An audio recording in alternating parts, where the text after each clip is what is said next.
Hello friends, now we are going to start our new topic, that is header file. In previous lecture, you all know we have studied macro, right? And preprocessor. Macro and preprocessor. Now we are going to start header files. You all know about header files, right? Header file means what? So header file is a file containing C declarations and macro definitions. Means suppose you are using printf or scanf functions, so all that declarations are mentioned in header file, right? आपको पता है कि हम जितनी भी चीजें programme के अंदर यूज करते हैं, अगर उस पर्टिकुलर चीज की हेडर फाइल हमने ऊपर इंक्लूड ना की हो तो वो हमको एरर बताता है. रेडी? जैसे आपको पता हो तो देखो, मैथ्स में एक पावर फंक्शन आता है POW, या फिर आपका फंक्शन आता है SQRT. अब आपको POW, SQRT ऐसे शॉर्टकट मैथमेटिकल फंक्शन यूज करने हैं, और आपने अगर ऊपर सिर्फ stdio.h और conio.h इंक्लूड किया है, तो वो रन करते वक्त आपको क्या देगा? एरर देगा.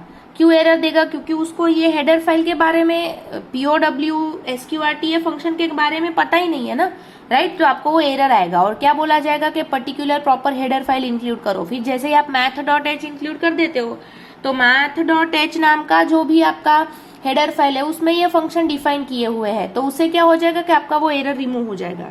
तो हमको अब देखना है कि हेडर फाइल क्या है.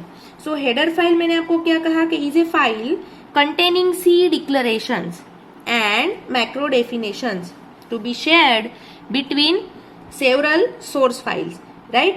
अब जैसे आपको पता है कि कोई भी हेडर फाइल है, राइट? किसी भी प्रोग्राम में अगर आपको कोई हेडर फाइल इंक्लूड करनी है तो आपको सबसे पहले वो किससे शुरू करनी होती है? तो आपको पता है हैश इंक्लूड. और मैंने आपको उस दिन बोला था ये हैश इंक्लूड को हम क्या बोलते हैं? What it calls hash include? It calls preprocessor. बोलते हैं हम इसे preprocessor. हमने उस दिन देखा था ये hash include जो होता है उसे हम preprocessor बोलते हैं. मतलब हेडर फाइल अगर आपको इंक्लूड करवानी है तो सबसे पहले आपको किसको यूज करना होगा? Preprocessor, that is hash include. और फिर उसके बाद आपको आपकी जो भी रिलीवेंट हेडर फाइल होगी वो हेडर फाइल वहां पर मेंशन करनी पड़ेगी. ठीक है? अब देखो, हम देखेंगे कि हेडर फाइल को इंक्लूड करने का फॉर्मेट क्या होता है, या हम जिसे बोलते हैं ना कि एक सिंटैक्स क्या होता है. ठीक है? तो वो सिंटैक्स जो होता है ना, वो सिंटैक्स इस तरह से होता है, आपने यूज किया हुआ ही है, आपको पता ही है. सबसे पहले आप क्या लिखोगे? Hash include. लिख दिया हैश इंक्लूड. इसे क्या बोलते हैं? प्रीप्रोसेसर बोलते हैं. और ये लिखने के बाद आपको यहाँ पर क्या करना है? इस तरह से ये साइन के अंदर आप क्या करते हो? फाइल नेम लिखते हो, राइट? लिखते हो इस तरह से फाइल नेम. ये बाय डिफॉल्ट सिंटैक्स हमने यूज किया हुआ है कि भाई फॉर एग्जांपल अगर मैं बताना चाहूँ तो क्या हो जाएगा? हैश, उसके बाद क्या हो जाएगा? इंक्लूड, यहाँ पर क्या आ जाएगा? stdio और .h आ गया, राइट? मतलब क्या हो गया? ये हेडर फाइल हो गया आपका stdio.h. और किसका, कौन सी फाइल नेम है? तो that is stdio.h file name हमने इंक्लूड की.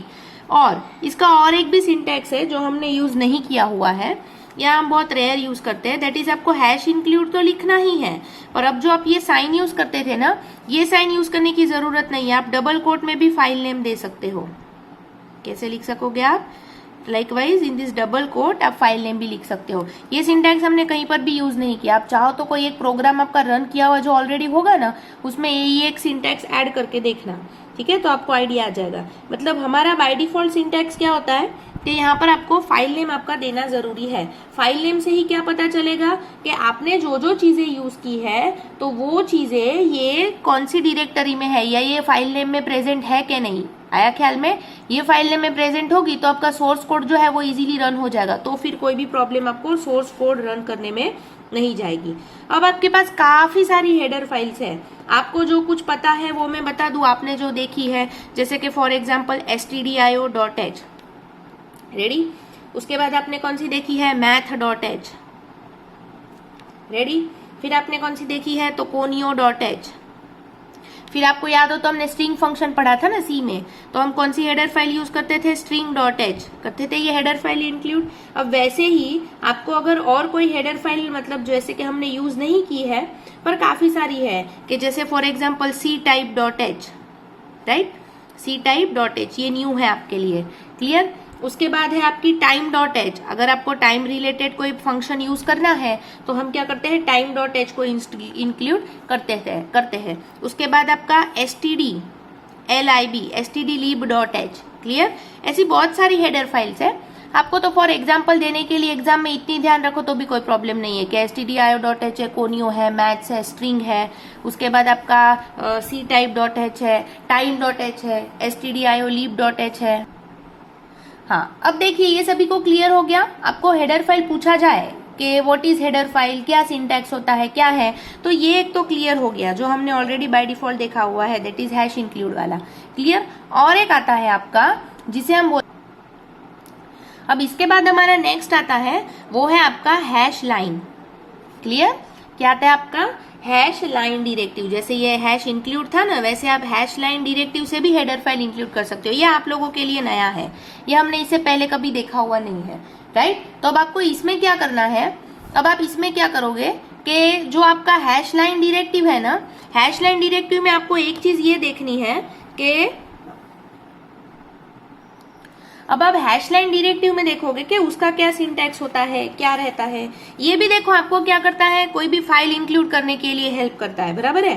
The hash line directive allows the current, पर इसमें पता है एक एडवांटेज ऐसा है कि आप लाइन नंबर भी दे सकते हो, current line number and the आपका apparent name of the current source code file. मतलब आप फाइल नेम जो लिखते थे ना, आप क्या लिखते थे इससे पहले, जैसे आपको पता हो तो आप क्या करते थे, ऐसा लिखते थे ना कि हैश इंक्लूड, और यहाँ पर सीधा क्या दे देते थे, फाइल नेम लिख देते थे ना आप। और अब आप लाइन नंबर भी दे सकोगे। जैसे देखो मैं आपको बता दूं तो इसका एक सिंटैक्स है, इसका सिंटैक्स क्या है आपका, किस तरह से आप इंक्लूड कर सकोगे इसको।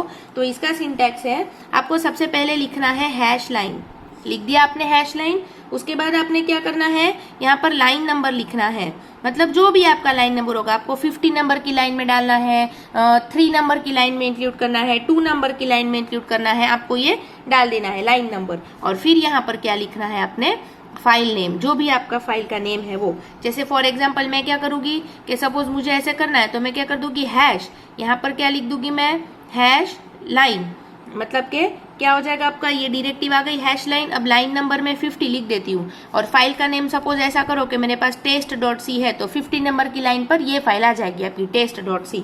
ठीक है? तो ये डायरेक्टिव का यूज क्यों होता है कि ये ध्यान में रखना है कि अगर फाइल नेम नहीं दी है, सपोज आपने ये फाइल नेम नहीं लिखा है, तो फाइल नेम नहीं लिखा है तो कोई जरूरत नहीं है, ये क्या करेगा, लाइन नंबर जो होगा ना वो लाइन नंबर पर चला जाएगा, बाकी उसे कोई फर्क नहीं पड़ेगा। और अगर आपने लाइन नंबर अब नहीं दिया है, 50 कंप्लीट हो गया और नहीं दिया, तो वो एक एक्स्ट्रा मतलब 51 पर चला जाएगा, वो +1 करता है बाय डिफॉल्ट, बराबर है। क्लियर? तो ऐसा कोई कंपल्शन नहीं, आपको फाइल नेम नहीं देना है तो भी चलेगा, अगर नहीं दिया है तो वो सेम लाइन पर पड़ा रहेगा, कहीं पर नहीं जाएगा। ठीक है? 50 पर ही रहेगा।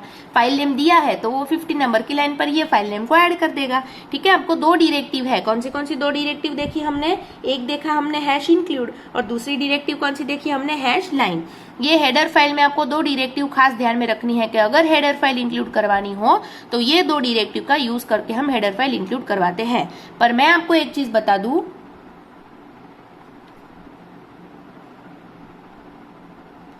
कि आपने ये ऑलरेडी सारी हेडर फाइल्स देखी है, right? That is stdio, math, conio, string, ctype, time and stdiolib.h। तो ये हेडर फाइल क्या है क्या नहीं अगर पूछा जाए तो ये खास हेडर फाइल के कुछ एग्जांपल्स आपने लिखकर बताने हैं। क्लियर सभी को? हेडर फाइल्स क्या है, कंसेप्ट क्लियर हो गया?